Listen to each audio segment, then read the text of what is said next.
What is going on, everyone, and welcome back to TTP Sports. The Phillies get a huge victory, a comeback victory, actually, down 1-0 over the Miami Marlins, and they win a one-run ball game by a score of 2-1. Nick Maton, dude is a kid. Not a kid. He's a kid, obviously. What the hell am I saying? He's a stud. Nick Maton, a stud. The ball's on this kid. 0-2, runner on first base, gets a sinker up and in, and the guy absolutely murders it to give the Phillies a 2-1 lead. And that's how they win. And Nick Maton, he hit a home run in the last game against Sandy Alcantara. Sandy Alcantara, his last two games have been against the Phillies. Nick Maton has been his worst enemy. My goodness, the ball's on this kid, Nick Maton. The daycare got the job done today. And Falter, man. Falter was great. He was excellent. Absolutely excellent. One-run game, 6 innings, a couple of strikeouts. Quality start. No walks, a couple of hits allowed. And then the bullpen, Jose Alvarado, Sir Anthony Dominguez, David Robertson, 7th, 8th, 9th. Dominant. Absolutely dominant out of the bullpen. Falter was amazing, and your young guys got the job done today, which is the most important thing. You did have issues with hitting runners in score position in today's game, and there's a little bit of a funny thing that I want to talk about too, because during the ball game, they posted a stat that the Phillies actually lead the league in average with runners in scoring position, and then someone posted it on Twitter, and it's like, make it make sense, because this doesn't feel like it's true. And then every comment was like, this can't be right. This isn't true. I don't believe this. And it's funny because after they show that stat, the Phillies struggled to hit with runners in scoring position the rest of the game, which I found kind of funny. But overall, they had bases loaded, 2 outs against Sandy. They weren't able to score. There was a runner on third base for Kyle Schwarber and Rhys Hoskins, 1 out. They weren't able to bring that guy home. So they struggled a little bit with runners in scoring position today. But then again, Sandy Alcantara was also kind of nasty out there. Did you see that one strikeout that he had to Maton was the, a sinker or a four-seam fastball that just started like at his hip and then came right back at his elbow into the strike zone? Like, my God, that was nasty. That was absolutely filth. My goodness. But Nick Maton got the last laugh at the go-ahead 2-run shot. Great win. Basically a great win right there. Young guys picking up the guys in the top of the lineup. Nick Maton, like I said, everyone on the bottom of the lineup was doing their job today. Bohm had a hit. Stott had a hit. Gene Segura was 3 for 4 in this game. Maton with the go-ahead 2-run shot. Marsh had a double in this game. You did go 1 for 5 with runners in scoring position, though. That was a problem, but you're also going up against Sandy Alcantara, and you're not always going to score 5 runs a game against him like you did last time out. So it's funny. The last game where you score 5 runs against Sandy, you lose the game because of what happened in the 9th. But this game, you score 2 runs and you beat him. So that's baseball, I guess. That is the definition of baseball, in my honest opinion. And it's funny how short this game was. I guess that was we were due for a nice short one after, the entire rain delay on Sunday. It always feels nice to have a very short game. Breezes by, low scoring game. It's nice. Basically nice right there. There's really not that much to talk about in the game. It was over. It was just great. Falter, 6 innings, 4 hits, 1 earned run, 4 strikeouts. He did allow a home run to De La Cruz, but that was basically his only run allowed. 88 pitches. His ERA is down below 4 now. So overall, Falter has been really good. And I want to bring up a stat right here. This comes from Joe Edinger of the Painted Lines.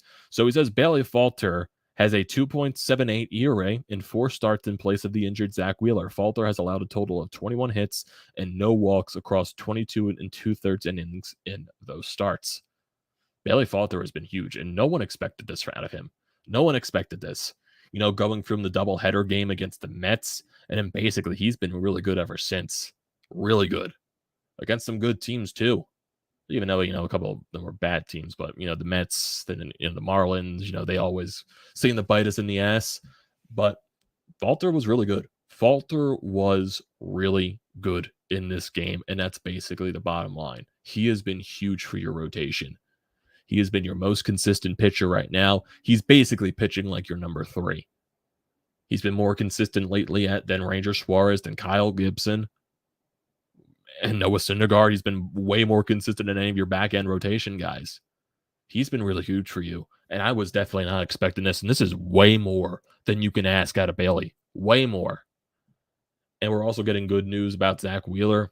He pitched a bullpen today. They said he felt really good. He's going to have another one later on this week. And then if that goes well, he could probably slot himself back into the rotation next week, possibly. He won't have to go on a rehab stint. So hopefully we get some positive news going on the Zack Wheeler front. Zach Eflin also returned to the roster today. He was in the bullpen. Surprisingly, he was warming up for the ninth inning with David Robertson. I was thinking to myself, Rob, please don't bring Zach Eflin out in his first appearance back in so many months for a save opportunity. Please don't do that. But he made the right decision going back to David Robertson. And we're seeing, the past couple of outings since Sir Anthony came back. Sir Anthony's now going in the eighth. David's going in the ninth. Maybe I think right now, maybe they just don't want to force Sir Anthony into the ninth right now just because he missed, a couple of weeks there. I think they'll gradually add him back into the ninth inning, but I'm assuming they're also going matchup based and all that stuff. But I think we'll eventually see Sir Anthony Dominguez back in the ninth once the schedule gets closer to the playoffs and everything like that. And I think he will be the main closer coming into the playoffs and everything like that. So I think they're just trying to ease him back into that role again with not having him pitch the ninth so he doesn't have to go through that stress. But Sir Anthony Dominguez was great. Jose Alvarado was great. David Robertson was really good. Then, get a close call with Brian Anderson's deep shot to center field to get Brandon Marsh catching it right on the warning track as he's opening the back wall at center field. So that was kind of a funny moment there. But overall, still, good win. Good win. It's 4 in a row right now. And how many wins in your last? So many games going back to the first game of last week against Miami. So that's 6 wins in your last 7 games coming back from that West Coast road trip. So that's a very nice way to bounce back from that West Coast road trip. Remember when the season was over after that West Coast road trip? Phillies really bounced back because of that. And you can really thank Bailey Falter for that. Bailey Falter has been huge for this team over that stretch. Really huge. Really, really huge. I think they're 6-0 when Bailey Falter starts since Zach Wheeler went down. I think so. That's really good. It's honestly really good. So if you go throughout this game, basically it was a pitcher's duel between Alcantara and Bailey Falter. Phillies do get a couple of chances with runners in scoring position. Marsh gets on with a single in the third, manages to steal second, then goes over the third base because of a throwing error. Schwarber's not able to drive him home, and Rhys isn't able to drive him home. Falter, he gets into a little bit of a situation in the bottom of the third, manages to get out of that after striking out Brian Anderson. Then you go top of the 4th inning, all with 2 outs. Alec Boehm singles, Bryson Stott singles, Gene Segura with a chance to drive those guys home. Dainty grounder up the middle in the infield, and he manages to beat it out at first base. So you get bases loaded there for Nick Maton, and he manages to ground out. So 2 outs there, bases loaded, not being able to cash in that situation. So need to be better there. Top of the 5th, they don't do anything. Bottom of the 5th, that's when De La Cruz goes deep, just goes right off the foul pole. 1-0 Marlins lead right there. Top of the 6th inning, actually, it was a 3-pitch inning for Sandy Alcantara. Bryce Harper, he reached with a bunt single, swinging bunt, and then JT flied out, and then Alec Boehm grounded to a double play all on 3 pitches. So 3-pitch inning for him. And honestly, even though the Phillies weren't getting those hits with runners in scoring position, like forgetting that 3-pitch inning by Alcantara in the 6th, the Phillies were doing a good job of raising Alcantara's pitch count. Like he was around 70 pitches or so going after the 4th inning. So they were working the count. They were getting those situations. They just weren't able to come up with the RBIs. And I'm thinking to yourself, if you're getting more of those chances as the game go along, especially against Sandy, you're going to eventually score. Bottom of the 6th inning after a leadoff single, Falter manages to get out of that situation. Then you go top 7. Gene Segura gets a bloop single. Then Nick Maton on an 0-2 count on a sinker that just goes right over the middle of the plate, crushes it into the bullpen, crushes it. When Nick Maton gets a hold of one, man, he absolutely demolishes it. He can swing it. He can crush a ball when he gets that, when he gets it. And man, the swing is so smooth. I really like Maton. I really do. He's been coming up clutch in certain situations when he gets his number called. Kind of has that gene. He has that it factor, kind of. I kind of believe that. It's a solid dude to have for your roster. He could play anywhere in the field at this point. Bat anywhere in the lineup. He's a nice guy to come off your bench. Honestly, Nick Maton is everything Scott Kingery was supposed to be, in my honest opinion. I kind of believe that. Nick Maton is everything Scott Kingery was supposed to be. And Nick Maton's a way better player than Scott Kingery. So Maton goes deep, makes it a 2-1 game. Bullpen comes in. Alvarado with a 1-2-3 inning. Bottom of the 8th inning, Serandy Dominguez being nasty. 1-2-3 inning for him. And then Robertson in the bottom of the 9th inning gets a 1-2-3 inning for himself as well. Very solid there. Phillies are now 79-62 on the year. Looking at the lineup, Kyle Schwarber goes over 3 in this ballgame with a walk. Rhys Hoskins over 3 with 3 strikeouts. Bryce Harper 1 for 4. JT over 4 with 2 strikeouts. Alec Bohm 1 for 4. Bryson Stott 1 for 4. Gene Segura 3 for 4. Nick Maton 1 for 2 with the go-ahead 2-run shot. And Brandon Marsh was 1 for 2. You had 8 hits in this ball game, and 7 of those came from the bottom 5 of the lineup. Bohm, Stott, Segura, Maton, Marsh. So those guys did damage today, and that's really good to have.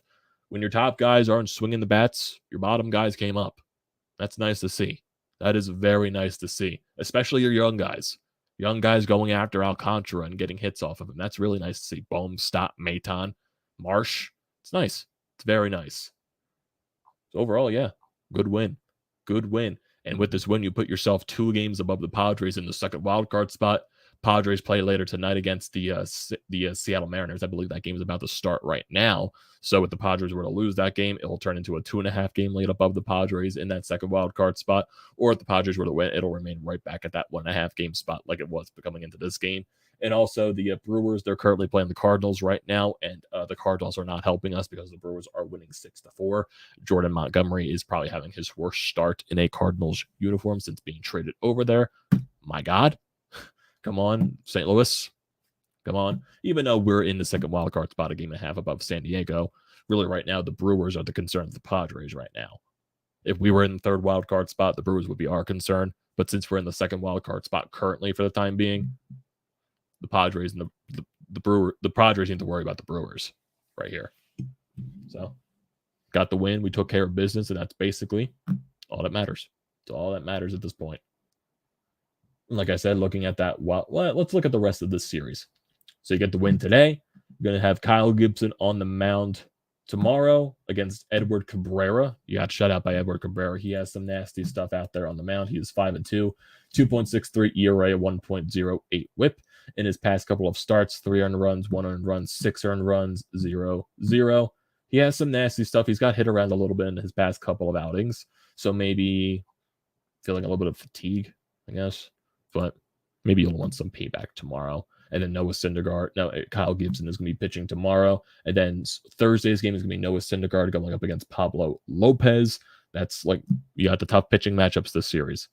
Your bottom guys in the rotation going up against the top guys of the Marlins.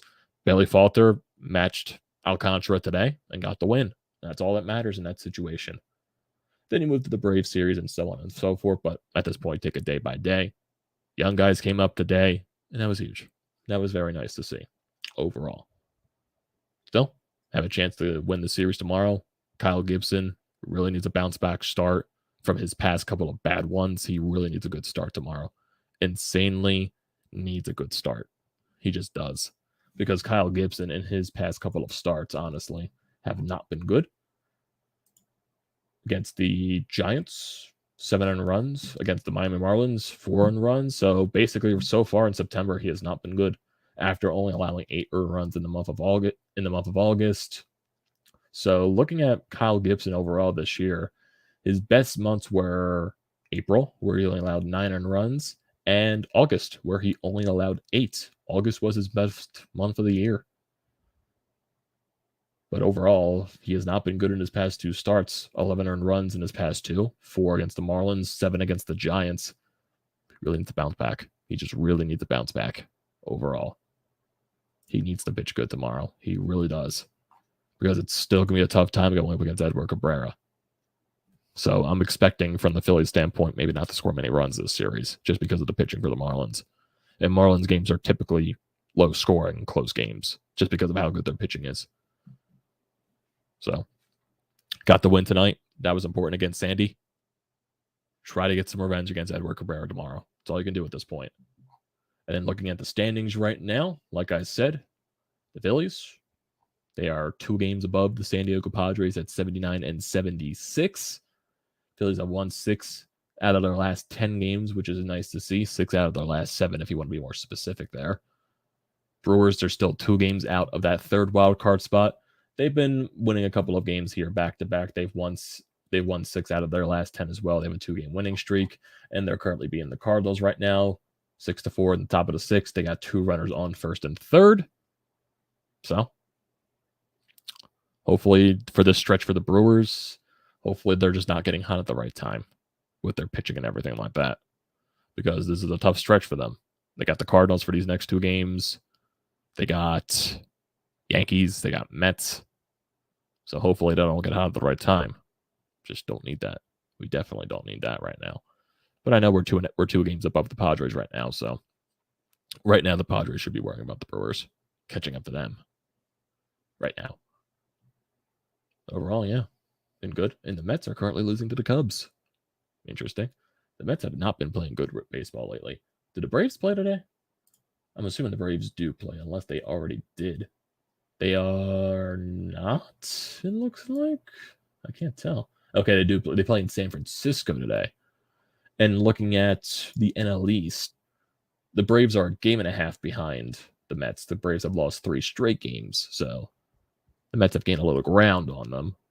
But still, it's going to be very close going towards the end of the year. But still, control your own destiny. Find your way into the playoffs. You won a game tonight. Win a series tomorrow. Kyle Gibson, we really need you to pitch good tomorrow. We really need you to have a bounce-back start tomorrow. It's going to be tough against Edward Cabrera. He's kind of nasty. He throws a 90-plus mile-an-hour changeup. Got to find a way to beat him. And Kyle Gibson needs to pitch really good. He needs to pitch way better than he has in this past couple of starts. So that's basically where we stand right now. Very quick, easy game. Not much scoring. Belly Falter was really good. Nick Maton, can't get enough of him.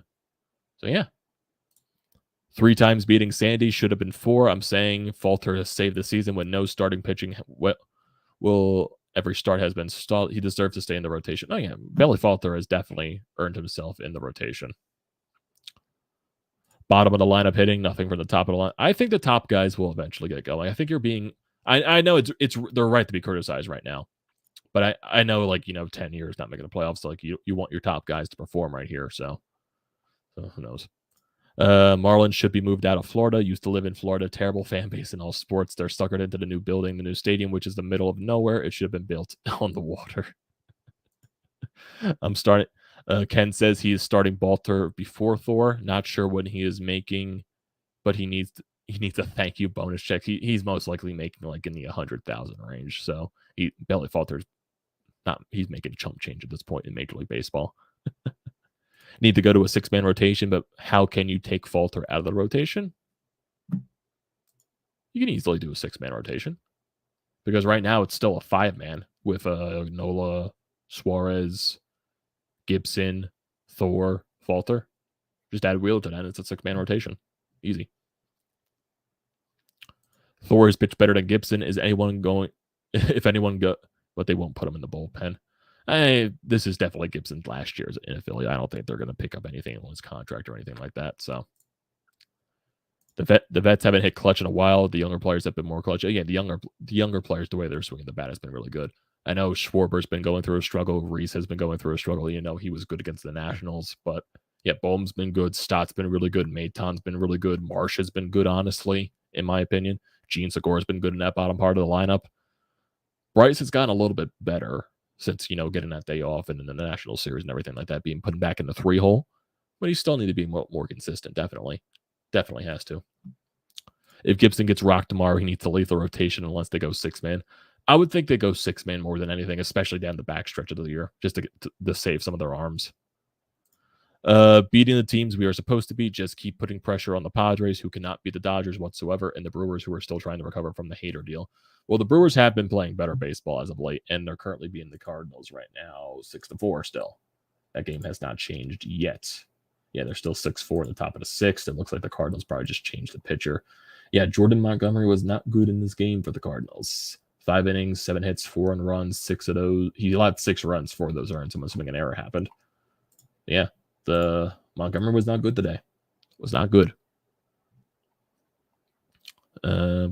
What else?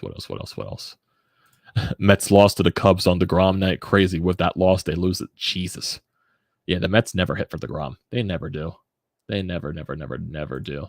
Got an Alcantara baseball card today. So hyped. Do you have a favorite baseball? I don't collect baseball cards. I'm not into that stuff. I'm just not really into like the collecting baseball cards and all that. I collect jerseys. That's something I would do. That's something I do. But baseball cards really aren't my thing. They're just not. Sadly. What else? Heard that the attendance was 5,800. Was that for the Miami game, or was that talking? I doubt the Cubs Mets game. It's most likely the Marlins game. Yeah, their attendance is never good. No one shows up to Marlins games. No one. Does any team have a 6-man rotation? I think the Angels were doing a 6-man rotation. I think that's something there. I think the Angels probably did.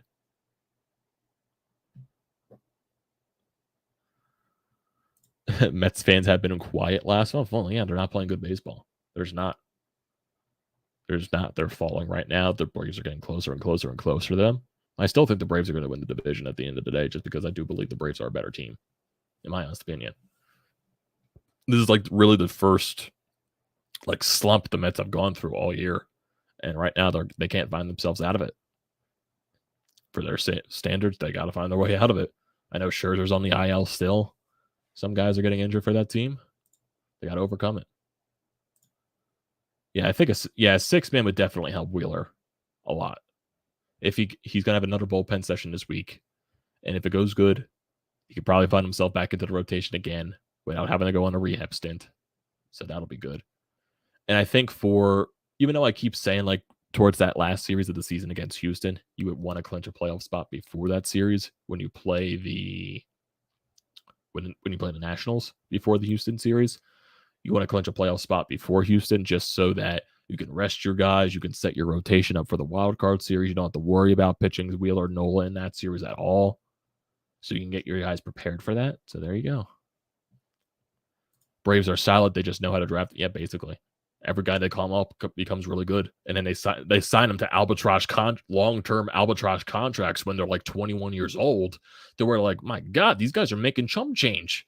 Like you see the Albies and the Acuna contract. My God.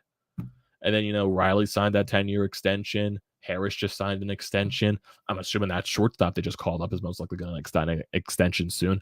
I'm assuming that's why they haven't re-signed Dansby Swanson. I'm like, dude, these guys are barely making any money. You're not re-signing Dansby? It's probably because that young guy they just called up. They're like, oh, we can just pick and plug from our minor system and replace him easily.